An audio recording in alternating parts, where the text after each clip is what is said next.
కాబట్టి మీకు జ్ఞాపకం చేసుకుని ఒకటి దేవుడు చెప్పేది ఏంటంటే, నా నామము పేరట ఒక గిన్నెడు చన్నీళ్ళు ఇచ్చినా మీరు దాని ప్రతిఫలం పోగొట్టుకోరు. ఏంటి?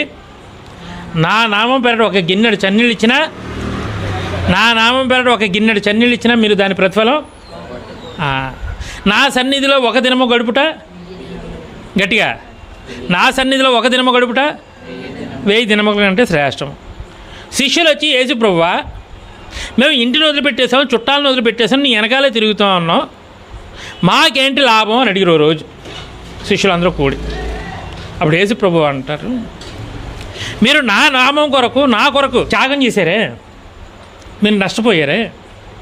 ఈ లోకంలో 100 రెట్లు ప్లస్ పరలోకంలో నిత్య జీవము. ఏంటి?